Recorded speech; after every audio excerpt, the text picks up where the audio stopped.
Hello, friends, and welcome to another Storytime with Liz.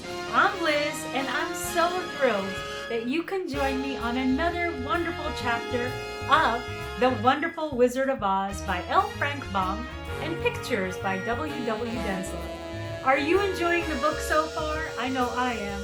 I hope you're excited to not only get towards the end of the book, but to hear some more wonderful stories. And if you are, click the subscribe button to get some more content. And now, we'll continue on with chapter 21. Ready? Let's go. Chapter 21.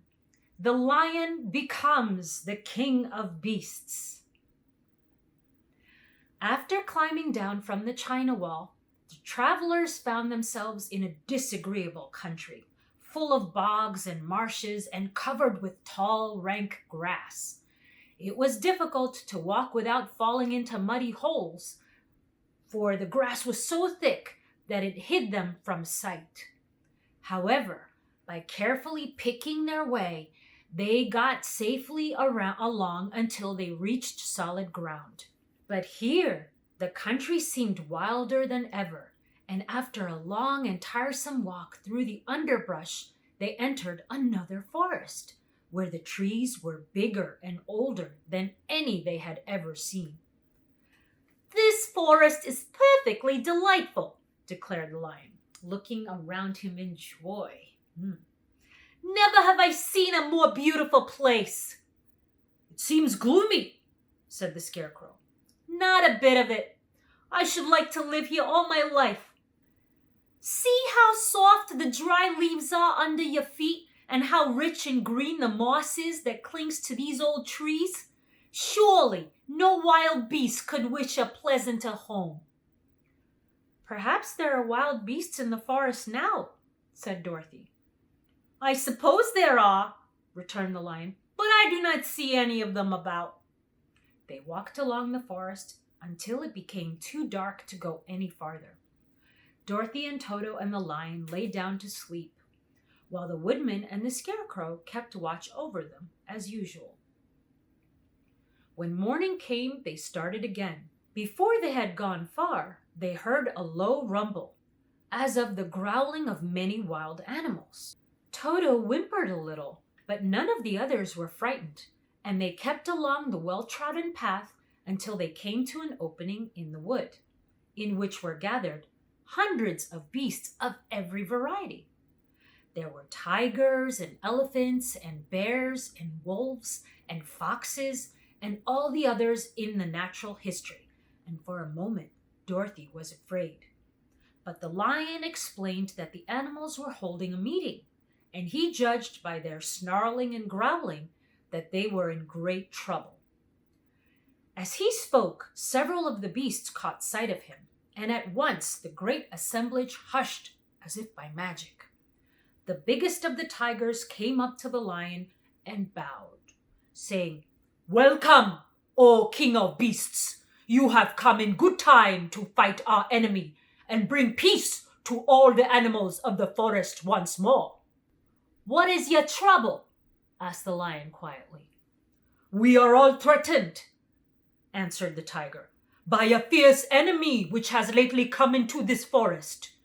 It is a most tremendous monster, like a great spider with a body as big as an elephant and legs as long as a tree trunk.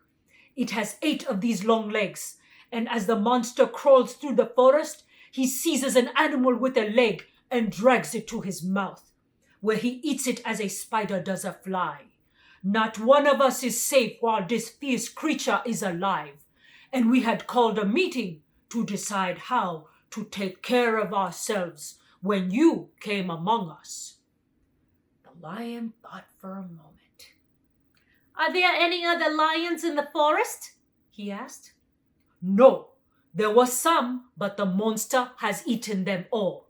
And besides, there were none of them nearly so large and brave as you." "If I put an end to your enemy, will you bow down to me and obey me as king of the forest?" inquired the lion. "We will do that gladly," returned the tiger, And all of the beasts roared with a mighty roar. "We will!" "Where is this great spider of yours now?" asked the lion. "Yonder, among the oak trees," said the tiger, pointing with his forefoot.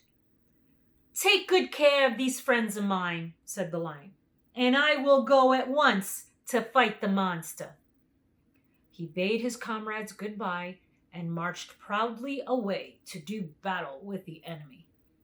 The great spider was lying asleep when the lion found him, and it looked so ugly, with its foe turned up his nose in disgust. Its legs were quite as long as the tiger had said, and its body was covered with coarse black hair. It had a great mouth with a row of sharp teeth, a foot long, but its head was joined to the pudgy body by a neck as slender as a wasp's waist.